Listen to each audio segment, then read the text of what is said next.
नमस्कार विद्यार्थियों, आपके अपने YouTube चैनल आरपी कटारिया पर एक बार फिर से आपका हार्दिक अभिनंदन स्वागत। आज इस वीडियो में हम बात करेंगे एक नए चैप्टर के बारे में, सांख्यिकी क्लास 10th का चैप्टर नंबर 14। आज बहुत ही बेसिक से हम बात करने वाले हैं। छोटी छोटी बातों से आप लोगों को मैं रूबरू करवाऊंगा और आप देखेंगे कि सांख्यिकी हमने बहुत बार पढ़ी है, लेकिन बहुत सारी ऐसी बातें हैं जो अभी तक अनछुई हैं, जिनको अभी तक आप लोगों ने कभी नहीं समझा। तो देखिए, सबसे मेन बात ये आती है कि इस चैप्टर में पहली बात तो हम पढ़ेंगे क्या, इसके बारे में थोड़ा सा मैं बता दूं कि इसमें यहाँ अपन 4 चीज़ों के बारे में पढ़ेंगे। इसकी जो भूमिका है वो मैं आपको समझा दूं। एक तो अपन माध्य के बारे में पढ़ेंगे। माध्य का ही दूसरा नाम है समांतर माध्य। माध्य या समांतर माध्य एक ही बात है। कभी कभी इसको औसत भी कहा जाएगा। औसत का नाम आप लोगों ने सुना ही होगा। तो ये एक ही बात है, माध्य, समांतर माध्य या औसत, इन तीनों का मतलब एक ही है। तो एक तो हम इसके बारे में पढ़ेंगे। नंबर 2, एक हम पढ़ेंगे बहुलक के बारे में। बहुलक। इसके बाद हम बात करेंगे माध्यक के बारे में, और इसके बाद हम बात करेंगे, एक चैप्टर आएगा त्वरण खींचना। त्वरण एक कोई अलग चीज़ नहीं है। त्वरण का मतलब यहाँ पर है आलेख। जो अपन ग्राफ या आलेख बनाते हैं वही तोरण होगा। तोरण कोई अलग चीज़ नहीं है। कोई सोच रहा है कि शादी ब्याह में जो तोरण होता है, तोरण मारा जाता है, उसकी बात हो रही है, ऐसा कुछ नहीं है। तो हम इस चैप्टर में इन 4 चीज़ों के बारे में बात करेंगे। ठीक। अब इन चीज़ों के पढ़ने से पहले बारीक अपन स्टेप टू स्टेप सब के बारे में बात करेंगे, लेकिन इससे पहले भी मैं आपको कुछ बेसिक नॉलेज है वो आपको देना चाहता हूँ कि उस बेसिक जानकारी को आप लोगों के लिए जानना बहुत ही ज़रूरी है। और वो क्या है आप सब समझेंगे। अपने को 2 प्रकार के आंकड़े मिलेंगे। कितने प्रकार के? 2 प्रकार के आंकड़े। अपने को 2 प्रकार के आंकड़े मिलेंगे। एक होगा वर्गीकृत, एक अवर्गीकृत। एक तो अवर्गीकृत, एक वर्गीकृत। 2 प्रकार के आंकड़े होंगे। अवर्गीकृत किनको बोलेंगे? जैसे मैं कुछ डेटा या कुछ आंकड़े लिख रहा हूँ यहाँ, 2, 5, 9, 17, 23, 29, 49, 67। तो आप देखें कि यहाँ पर मैंने जितने भी ये संख्याएं लिखी हैं, इनको अपन आंकड़े कहेंगे, डेटा कहेंगे। तो इन सभी संख्याओं को देखने पर आपको पता चल रहा है कि न तो ये संख्याएं कहीं ना कहीं कंटिन्यू चल रही है, कंटिन्यू नहीं चल रही है। कंटिन्यू का मतलब है इनके बीच में कहीं ना कहीं गैप आ रहा है। ठीक है।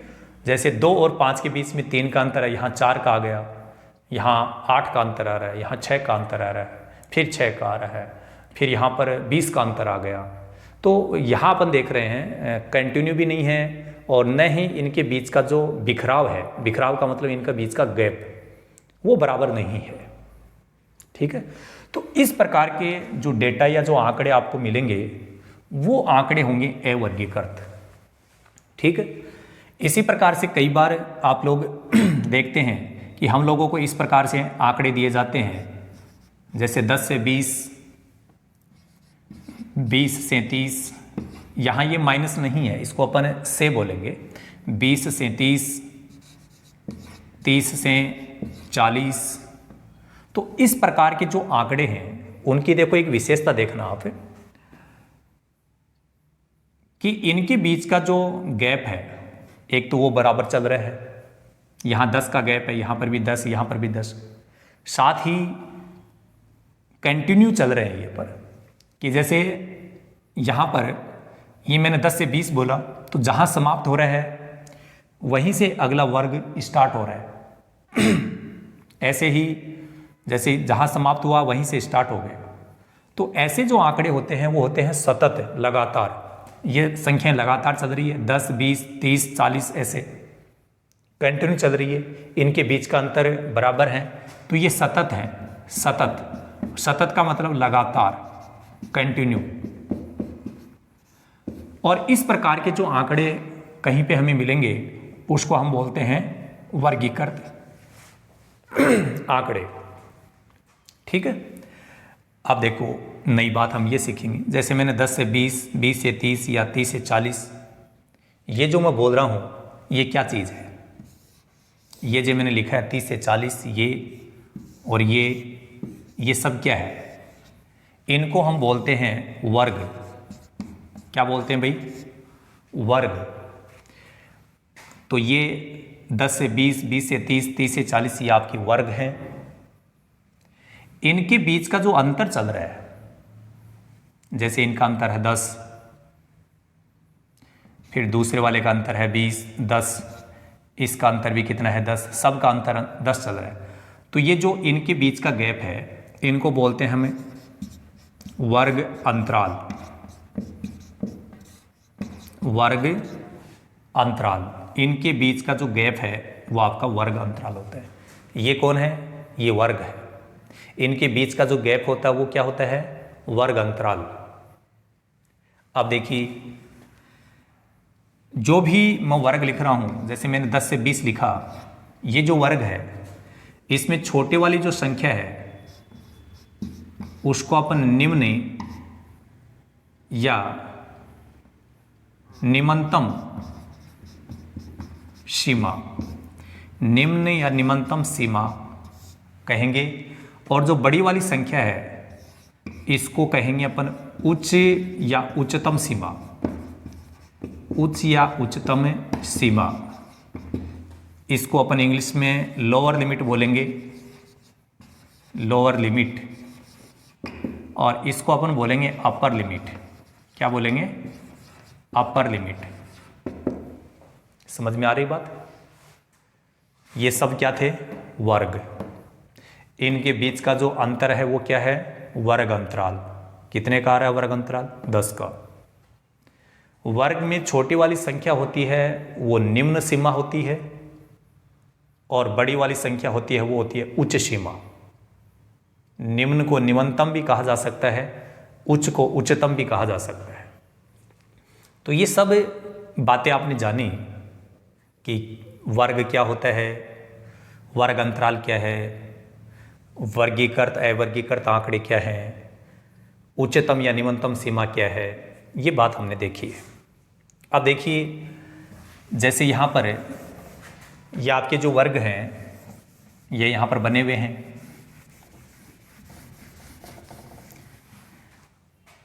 यदि निम्न सीमा और उच्च सीमा को जोड़ दिया जाए, ध्यान देना, निम्न सीमा और उच्च सीमा, इनको जोड़ करके यदि 2 का भाग लगा दें तो जो भी राशि हमें मिलेगी उसको हम बोलते हैं वर्ग चिन्ह। वर्ग चिन्ह क्या बोलते हैं भाई? वर्ग चिन्ह। जैसे मान लीजिए ये वर्ग आपको दे दिया गया, ये वर्ग है पूरा का पूरा, इसमें निम्न सीमा कितनी है? 10 है। उच्च सीमा कितनी है? 20 है। इन दोनों को जोड़ दिया, फिर 2 का भाग लगाना है, तो 10 और 20 जुड़ेंगे 30, 30 में 2 का भाग जाएगा 15। तो ये जो 15 आ रहा है ये क्या है? इसको हम बोलते हैं इस वर्ग के लिए वर्ग चिन्ह। क्या है? वर्ग चिन्ह। और इसी को ही कभी कभी कहा जाता है मध्यमान। ध्यान रखना, किसी वर्ग के लिए वर्ग चिन्ह कैसे ज्ञात करते हैं? इस सूत्र से कि निम्न सीमा और उच्च सीमा को जोड़कर 2 का भाग लगा दो। इसी का दूसरा नाम है मध्यमान। अब मैं इस वर्ग के लिए आपसे कहूं कि वर्ग चिन्ह क्या होगा इसका? अब किसी विद्यार्थी को यही नहीं पता कि वर्ग चिन्ह होता क्या है तो नहीं कर पाएगा। और यदि उसको पता है कि निम्न सीमा और उच्च सीमा का जो योग है उसका आधा, आधा क्यों बोल रहा हूँ, क्योंकि 2 का भाग लगाने पर आधा हो जाता है, तो निम्न सीमा और उच्च सीमा का योग जैसे इसमें 50 हो गया, इसका आधा अपन करेंगे तो कितना आएगा, 25 आएगा। तो वो 25 जो हमें मिल रहा है वो क्या है, वर्ग चिन्ह है या मध्यमान है। ये बातें मैं क्यों बता रहा हूँ, क्योंकि कॉम्पिटिटिव लेवल की जो एग्ज़ाम है वहाँ पर सीधे प्रश्न नहीं होते हैं, कुछ बारीकी पूछी जाती है। कोई भी एक टेबल आपको दी जा सकती है जिसमें ऐसे वर्ग मिल सकते हैं, किसी भी वर्ग के लिए ये पूछा जा सकता है कि इसका वर्ग चिन्ह क्या है। और यदि आपको ये पता है कि वर्ग चिन्ह ऐसे ज्ञात किया जाता है तो मुझे लगता है कि वो विद्यार्थी गलत नहीं करेगा। तो ये वर्ग चिन्ह की बात हो गई। वर्ग चिन्ह को ही हम क्या बोलते हैं, मध्यमान। ठीक है भाई, तो ये कुछ शॉर्ट में जानकारी थी। इसके बाद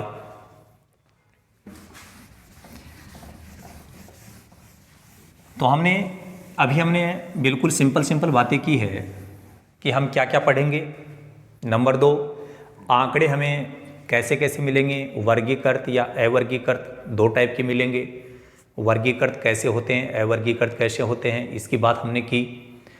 यहाँ पर आपने ये भी देखा कि वर्ग क्या होता है, वर्ग अंतराल क्या है, वर्ग चिन्ह क्या है, वर्ग चिन्ह का ही नाम मध्यमान है, उच्च सीमा क्या है, निम्न सीमा क्या है, ये सब बातें हमने यहाँ पर देखी है। और समझिए, इस वीडियो को आप लास्ट तक जरूर देखिएगा, क्योंकि अभी हम बहुत सी बातें ऐसी हैं जो बहुत इंपॉर्टेंट है वो आपको बताने वाले हैं।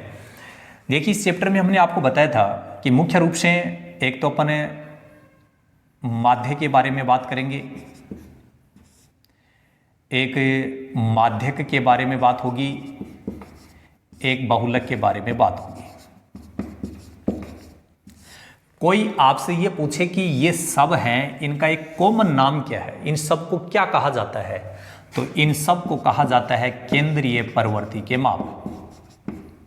केंद्रीय परवर्ती के माप,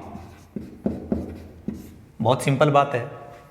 मान लीजिए किसी टेबल के लिए एक टेबल बना के दे दी जाए किसी क्वेश्चन में आपको, और आपसे कहा जाए कि इन आंकड़ों के लिए केंद्रीय परवर्ती के माप ज्ञात कीजिए, तो हमें ये तो समझना जरूरी है ना कि केंद्रीय परवर्ती के माप होते कौन कौन से हैं। तो ये जो माध्य के बहुलक हम बात करते हैं, ये सब के सब क्या है, केंद्रीय परवर्ती के माप।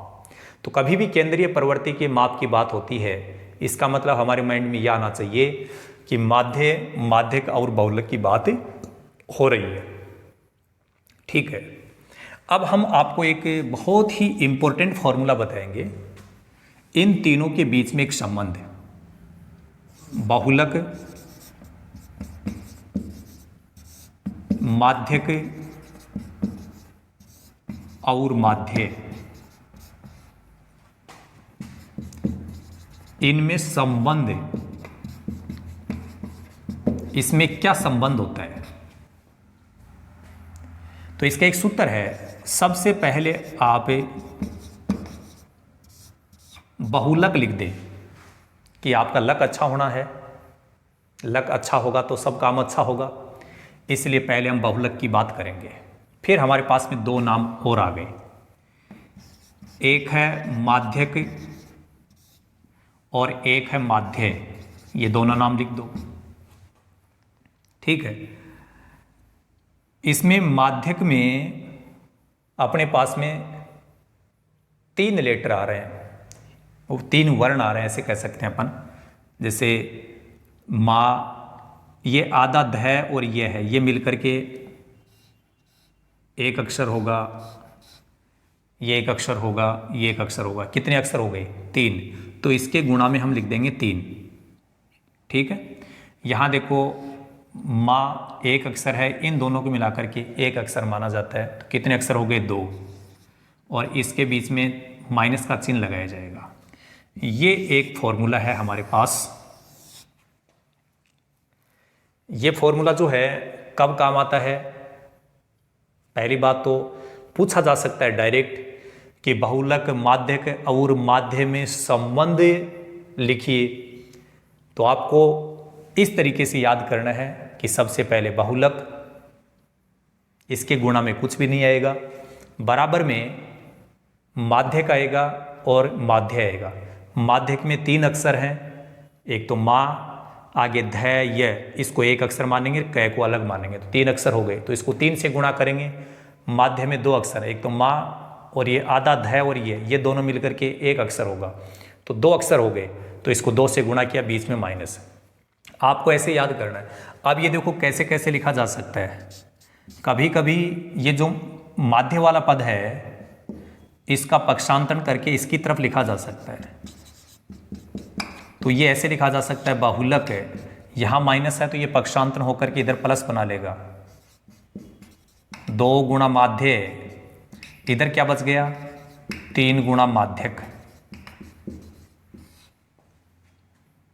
अब ऐसा हो सकता है कि माध्य को ऐसा ऐसा रख लिया जाए, बहुलक का उधर पक्षांतरण कर दे, तो ये ऐसे लिखा जा सकता है, 2 गुणा माध्य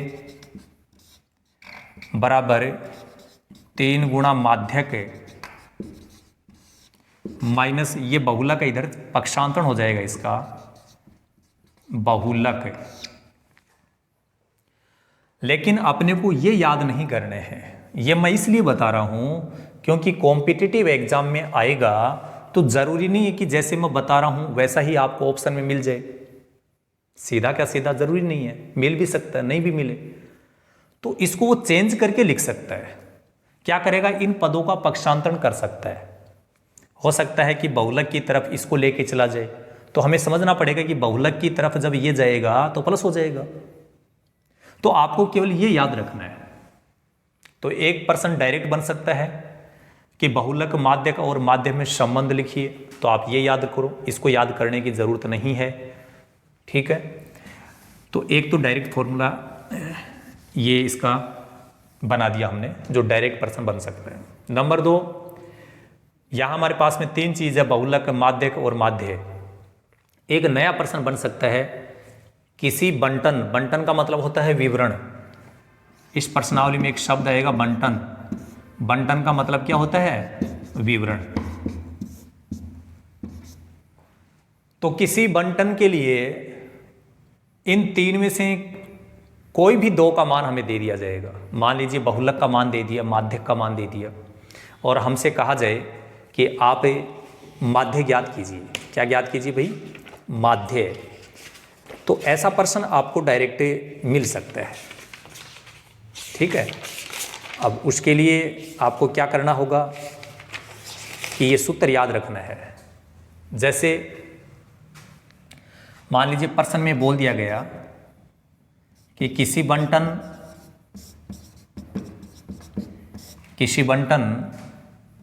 के माध्य और माध्यक क्रमशः 18 और 21 है, तो बहुलक ज्ञात कीजिए।